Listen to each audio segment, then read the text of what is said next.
Welcome back to the channel. Today we're theorycrafting again, this time on Warrior Warbringer.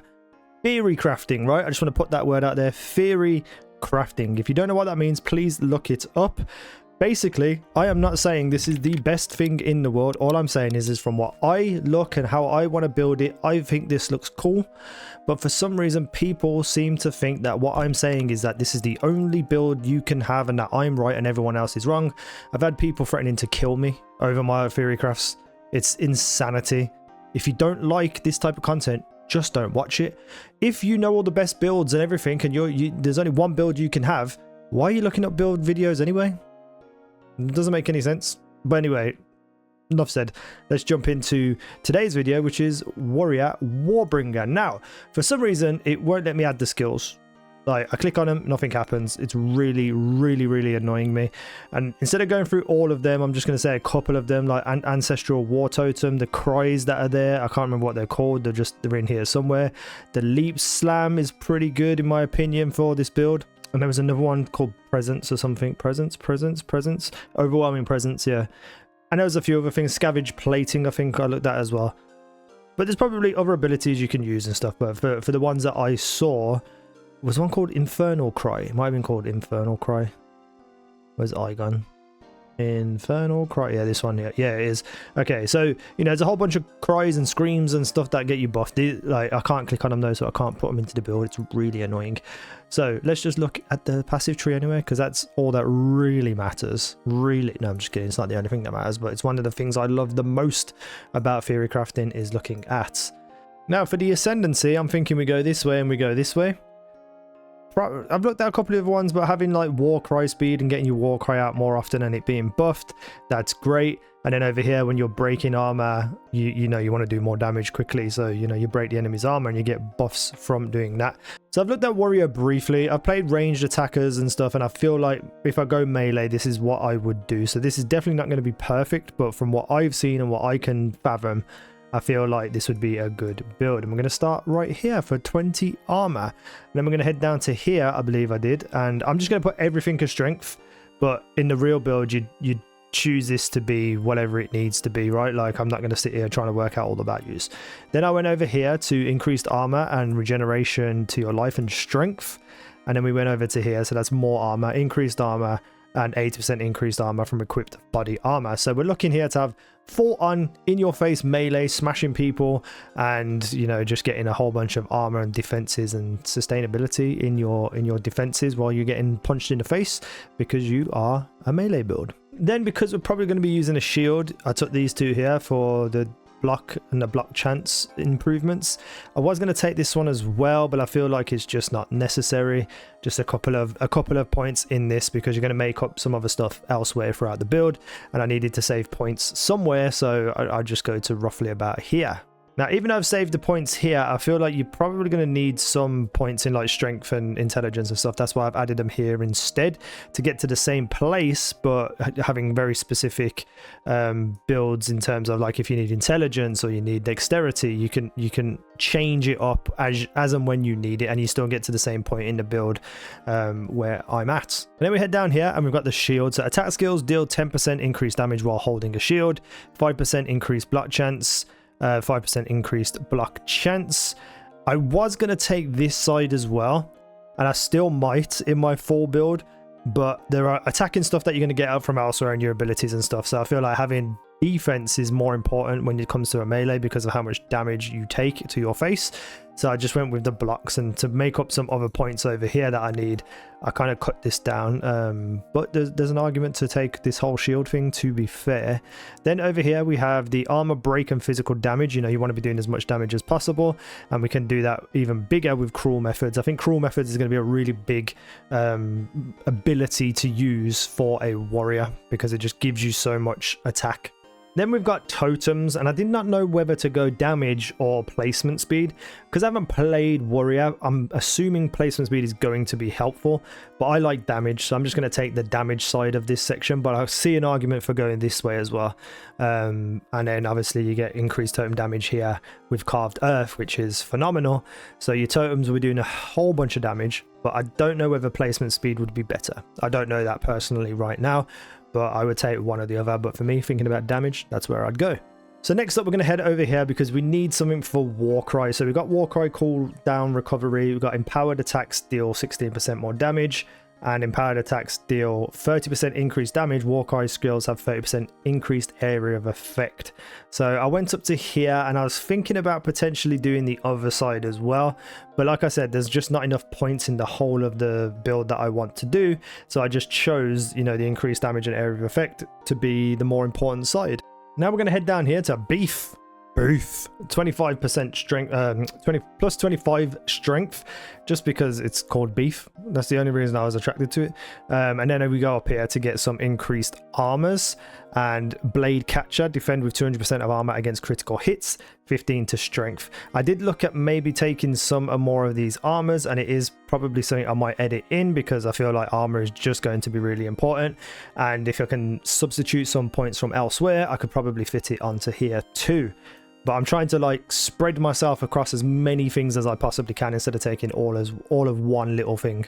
Next we head to here for some extra shield stuff. So we've got block chance here, and then there's another block chance here. I don't know right now how important block chance is. I assume it's very important, but there's also this one here for 25% increased defenses from the equip shield that you have. I think that would probably be better personally.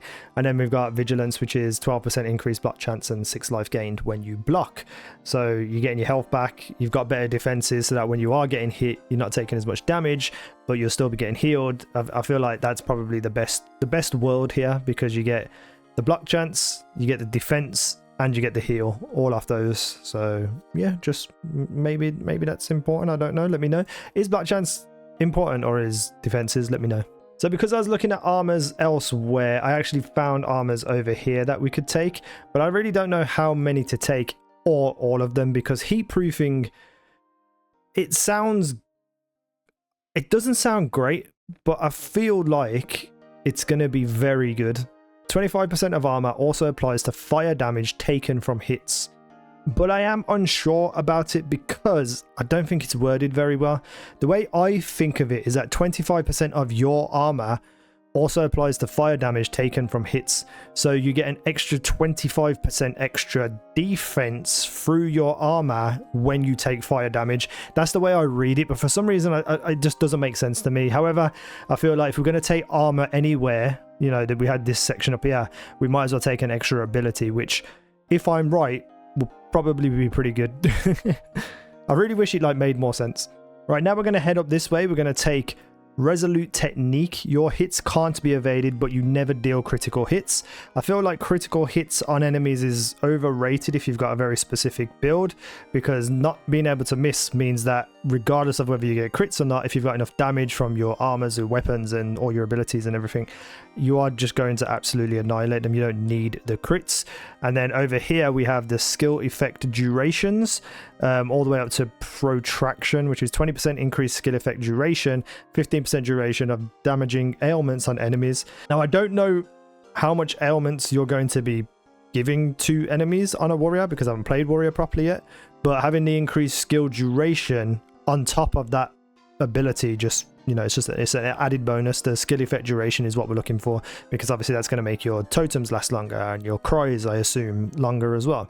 Then we're heading over to Giant's Blood, which is you can wield two-handed axes, maces, and swords in one hand. So you can basically go two-handed weapons.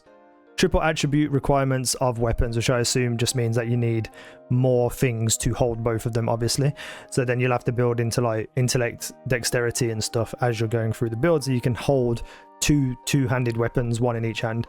I think that'd be pretty goddamn cool to see on my screen, and I'm very excited to try that when I first get there. Then we're going to head over here to this section, and we're going to take all the way up here for totem damage. Then we go to the attack speed for totems, 4%. Another attack speed per summoned totem. So, you know, you're just throwing down totems. Maybe that would be a good idea actually, to have the placement down faster than on the other ability that I was talking about. Oh well. Then we're going to take the totem life and the regeneration of life per second, and we're going to go all the way up here to ancestral artifice. That's a very hard couple of words to say. Attack skills have a +1 to maximum number of summoned totems, 20% increased totem placement range. So you're just throwing down all these totems. It's going to be your main way of just doing big buffs, big damages, etc. to your character. Then we're going to head down here and we're going to get the Warcry speed. I didn't know which way to go, the speed or the cooldown recovery rate. What's the difference? I'm assuming speed means how quick you use it, and cooldown would be how fast you get it back. I think probably Warcry speed would be best, but I like the idea of having it cool down as often as possible. So you could realistically go either way here, but let's just this is where we want to get to. Urgent call. Recover 2% life mana when you use a Warcry, 24% increased Warcry speed, and 18% increased Warcry cooldown recovery. Whew, that's a lot of words, but you can realistically go either way here. I just clicked it and it took me that way. Now, because of that giant's blood, we need to grab some attributes. So I feel like if we go to here, we're going to get +3 to all attributes 4 times, and then we get 10% increased attributes. So we're going to have more than enough stats, hopefully, to be able to hold those two-handed weapons, but I'm not sure. I think this is where I came to last, so I ended up here. And maybe you could squint out a couple of extra little things here, maybe, who knows. But you know, you just want a whole bunch of buffs to your attributes. Then we go back to here for more totem damage. Oh yeah, this is why I did it. So totem damage, and then we go totem placement speed. This is where I made it up the other day, because I've got one of these doing one thing and then the other doing the other thing. So one's doing damage, one's doing speed. That I got confused then when I saw this now. I just like, oh yeah, that's what I did. So yeah, we're getting equal amounts of speed placements and damage through the 2 sets of ability trees that we just looked at. Then we're going to head up here. We're going to take all 4 of these for empowered attacks, which obviously comes from your cries and stuff like that. Increase damage with your war cries, increase damage with your war cries, and then 40% increased damage with your war cries. War cry skills have 25% increased area of effect. So we're getting a whole big bunch of buffs for our war cries specifically. Then we head up here to Titanic, which is stun build up, stun threshold, and strength. You're going to need as much as possible of all of this, and then you get stun build up through the little tree as well before you get to Titanic. And then we head just up here, and there's 2 different routes you can take here. Again, we're with that block chance thing that I was struggling with when I was making this. You can either go this way to hunker down, which is recover 20 life when you block, 80% knockback distance for blocked hits, plus extra block chance, plus extra block chance. And if we go the other way, you got 4% increased block chance and 15% increased defenses from equipped shield. And then we have 50% increased defenses from equipped shield and 25% increased chance to block if you've blocked with an active block recently. Ooh, that was a lot to say. And I feel like, again, for me personally, having that extra defense and just being able to protect yourself is more important than, you know, the healing and knockback. Healing pretty good, but you know, I'm sure you can get out on like weapons and stuff as well, like if you really needed to. So I feel like for me personally, this is probably the better of the 2, but don't quote me on that because I know how upset people get when I say things like that. Then we're going to head up here to get blood magic. Removes all mana, skill mana costs, converted life to costs. And to be totally honest, I have no idea what this means, but I have seen other people streaming the game and stuff who swear by this ability, and I'm assuming that it's really good. I just haven't fully played Melee yet to understand what it means. When I was thinking about doing the theory crafting, this was what I kept hearing about, so I thought I've got to get to that and then figure out everything else as I'm going on the way. So apparently this is a really good ability. Please explain it to me if you know it and understand it. Then we're going to head over here to Ancestral Alacrity. So we get totem placement speed again, which is why I was taking the other one on the previous trees, and 8% increase attack and cast speed if you've summoned a totem recently. So your totems, your cries, you're getting buffs to defense, buffs to attacks. I just feel like this is a well balanced, a well oiled machine of a build, and we're not too far off the end now, and I cannot entirely remember where I went next. Did I take all of these? I think I did take all of these, yeah. So we have 10% increased physical damage, and physical damage, and attack and cast speed, and physical damage. So I also went up here to the war cries, but I don't know how these builds work. I don't know whether you can just keep building forever or it's 123, but I went to here and I went to here. So we have 30% increased Warcry speed. Warcry skills have 30% increased area of effect.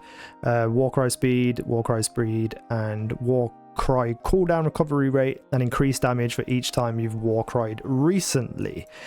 And I'm missing 3 abilities that I cannot remember where I was going to put them. Was it down here? It might have been these. I'm not sure. I've lost track of what I was thinking of doing, but this is like the main portion of the build. I know that I'm missing something and it's going to drive me crazy. I think I did look at this here, which is reduce maximum mana, which disappears with that other ability, the blood, what is it, blood cry, what's it called? Blood magic. So blood magic removes mana, and I don't know whether this would be affected by it. So would you still get the 36 strength and just not have to worry about mana because you're losing it anyway? And if you do reduce the maximum mana down %, how does that affect blood magic? I think that's what I was looking at, and I was like, is that where I want to put my points? Oh, but then there's also gems as well, jewels. I think that's also what I was looking at. I think I was at an impasse on what to do, either to get jewels or more attack or something, or this. This seemed interesting to me. But regardless of that, that is the main build in my opinion for what I would do. So you can see plus 12 to all attributes, 10% increased attributes, plus 55 to any attribute. That's like all these little ones that are just set to strength. 5% increased strength, plus 5 to dexterity, which is the one that I just changed on its own. So attack skills deal 10% increased damage while holding a shield, 8% increased damage for each time you've war cried recently. Empowered attacks deal 62% increased damage, 72% increased damage with war cries, 86% increased physical damage in general, 15% increased duration of damaging ailments on enemies. I still don't know whether that's a thing with this build. Bleeding, I guess, would be part of it. Don't quote me on that. Like I said, I don't really truly know about warriors yet. We've got the skill speed, 5% increase, attack and cast speed. And then we've got life for health regenerations while you have a totem. That's pretty good. Then we got a whole bunch of armor buffs. We've got block chance buffs. We've got increased defenses from equipped shields. We got 25% armor also applies to fire damage, which I think works the way that I said it works. More armor, more defense, all that great stuff. Other survivability stats: 6 life gained when you block, 30% increased stun threshold, 25% increased chance to block if you've blocked with an active block recently. That's a lot of blocks. And then totems, you have 114% totem damage, 16% increased totem life, 102% increased totem placement speed. Attacks used by totems have 4% increased speed, 14% increased attack and cast speed when you've recently summoned one. God, there's a lot here. There's a lot here. I'm just gonna scroll through and you can see it. So I don't want to read all of them out. Corpses in your presence explode when you walk, right? That's pretty sick. I don't even remember putting that on. But anyway, I think this would be a pretty cool build. What do you think? Let me know if you played a warrior and you've gone with the ascendancy of Warbringer, was it? What is your build? Is it anywhere similar to this? What else did you take? What did you not take? Let me know down below. But this is a Theorycraft, and I hope you enjoyed it. Thank you for watching. I've been Easy. Now you guys have been awesome.